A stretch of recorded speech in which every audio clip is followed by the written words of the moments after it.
मैना मैया माँ पार्वती को शिक्षा प्रदान करके माँ पार्वती को विदा किया है। माँ ने सबको विदा किया है। भगवान शिव के साथ माँ पार्वती कैलाश पर पहुंची हैं। कुछ काल बीत गए। भगवान शिव माँ पार्वती का विवाह किस कारण हुआ था? देवताओं ने किस लिए कराया था विवाह? किसी को याद है? ताड़कासुर का वध कराने के लिए। भगवान शिव का विवाह हो गया, कुछ काल बीत गए, लेकिन भगवान शिव को कोई पुत्र नहीं हुआ। भगवान शिव सोचने लगे ये जितने देवता हैं सब स्वार्थ में आकर के हमारा विवाह कराए। जब तुम सब मिलकर के स्वार्थ में आकर के हमारा विवाह कराए तो थोड़ी प्रतीक्षा हम भी कराएंगे। विवाह हो गया लेकिन कोई संतान नहीं हुई। भगवान को दया आई और कुछ काल के बाद तब जन्मे उखड़ बदन कुमारा, तारक असुर समय जेहि मारा। तब जन्मे उखड़ बदन कुमारा, तारक असुर समर जेहि मारा। आगम निगम प्रसिद्ध पुराना, आगम निगम प्रसिद्ध पुराना।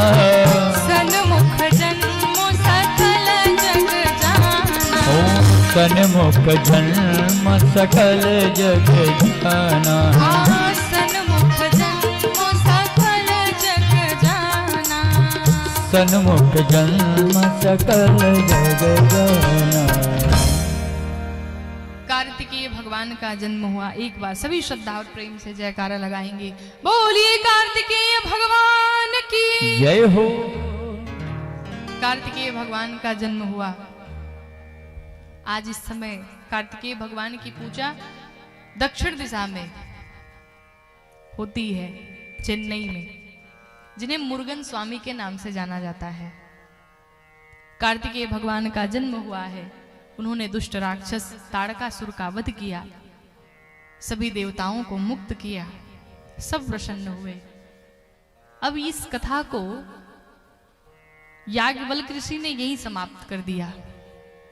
गोस्वामी जी कहते भगवान शिव के विवाह का मैं जितना भी वर्णन करूं कम है, लेकिन मुझे राम कथा गानी है, इसलिए संक्षिप्त में ही मैं इस शिव जी के विवाह की कथा को संपन्न करता हूं।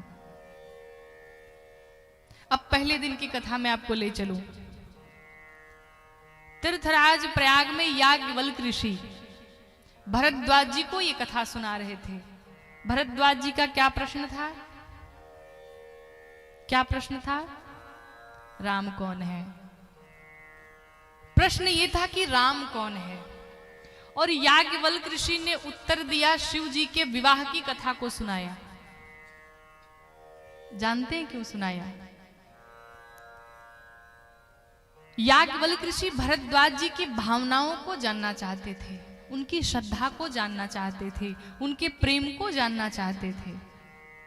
आपको बताऊं कि इस कथा को सुनने के अधिकारी सभी नहीं हो सकते। इस कथा को सबको नहीं सुनाना चाहिए।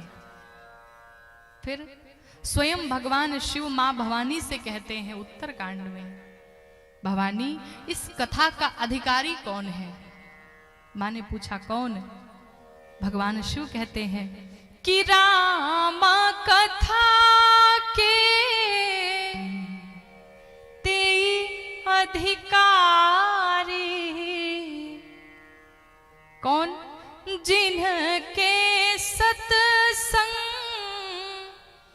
गति अति प्यारी। राम कथा का अधिकारी वही है जिसे सत्संग से प्रेम है।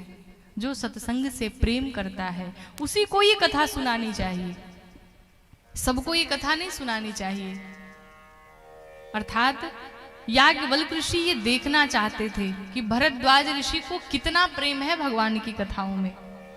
पता चले हम पूरी राम कथा कह दे और इन्हें कोई श्रद्धा ही ना हो, इसलिए पहले शिव जी की कथा सुना करके ये देखना चाहते थे कि इनका भाव कैसा है।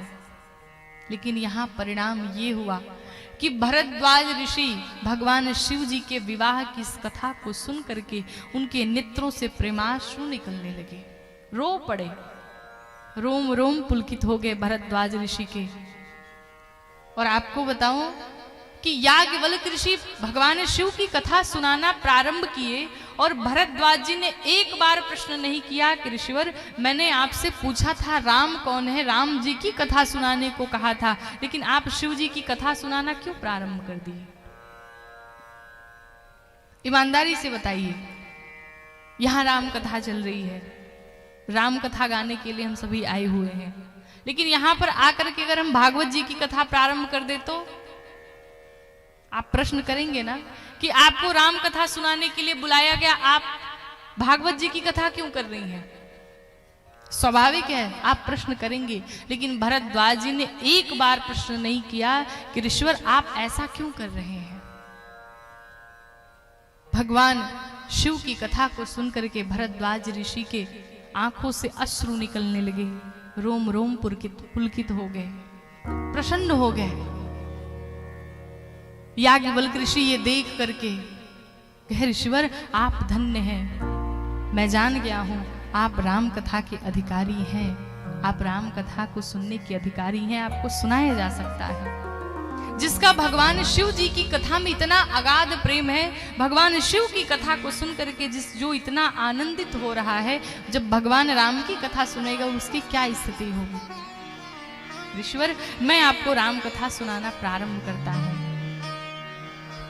याज्ञवल्क्य ऋषि अब भगवान शिव की कथा, शिव जी के विवाह की कथा बंद करके राम जी की कथा सुनाना प्रारंभ किए।